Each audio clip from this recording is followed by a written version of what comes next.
In the middle of a brutal war while Ukraine fights against Russia, a political earthquake has shaken Kyiv to its core. One of President Volodymyr Zelensky's closest associates has been accused of running a massive $100 million corruption scheme inside Ukraine's energy sector. Two top ministers have resigned, dozens of raids, bags of cash, wiretaps, and now Ukraine's credibility with the European Union hangs by a thread. This is the story of the biggest corruption scandal to have hit Ukraine since the war began. Hello and welcome back to TFI Global. While Ukraine struggles on the battlefield, a different battle is unfolding inside the government, a battle against corruption. And this time it isn't some low-level officials or unknown bureaucrats. It's figures close to Zelensky himself. The investigation was carried out by NABU, the National Anti-Corruption Bureau, and SAPO, the Specialized Anti-Corruption Prosecutor's Office. After 15 months, more than 1,000 hours of audio recordings and over 70 coordinated raids, they uncovered a kickback and money laundering network worth $100 million.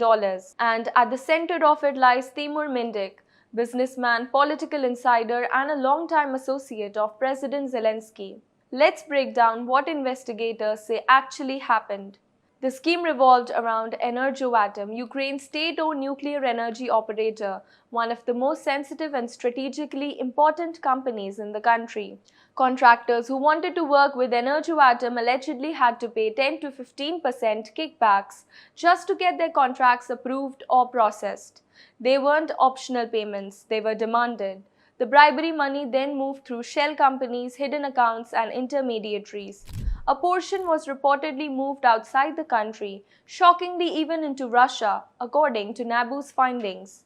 And all of this happened while Ukraine's energy infrastructure was being bombed, its cities blacked out, and millions of citizens struggled through winter without any electricity. Once NABU released its initial findings, the political fallout was immediate and devastating. Two top Ukrainian ministers resigned, Svitlana Grinchuk and Energy Minister Herman Helushchenko, Justice Minister and former Energy Minister. Both were named in connection to the broader corruption network. Zelensky publicly demanded their removal, calling it a matter of trust. But critics say the move was more about damage control than accountability. Helushchenko claims he is innocent and will fight the accusations. Grinchuk also denies breaking any laws. But the most explosive name remains Timur Mindik, a businessman, a co-owner of Zelensky's old TV studio, and a man with deep ties to the president. Mindik reportedly fled Ukraine just before the investigation became public. For many Ukrainians, that timing raised questions. Was he tipped off? Were powerful people protecting him? NABU says the laundering operations ran through an office in Kyiv connected to the family of Andriy Derkak, a former Ukrainian politician who later became a Russian senator. This alone sent shockwaves through the country.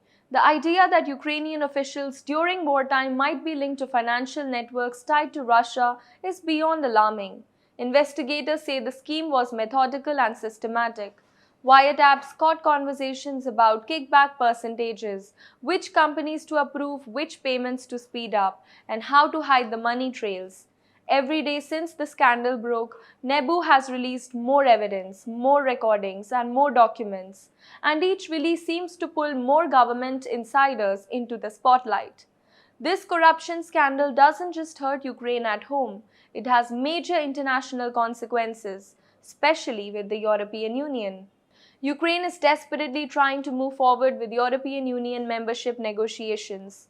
Brussels wants strict anti-corruption reforms, clean governance, and transparency. But this scandal involving a presidential ally, ministers, and massive state contracts could derail years of progress. European Union officials are already demanding explanations. Western governments who send billions in aid are uneasy. Diplomats behind the closed doors are asking a tough question. Can Ukraine be trusted to handle financial support responsibly during wartime?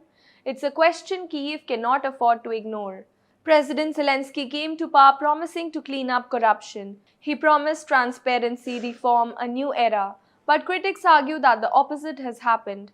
Growing influence of oligarch-linked networks and repeated attempts by parliament to weaken the independence of anti-corruption agencies. In July 2025, major protests erupted across Ukraine after parliament tried to curb Nabu and Sapo's independence.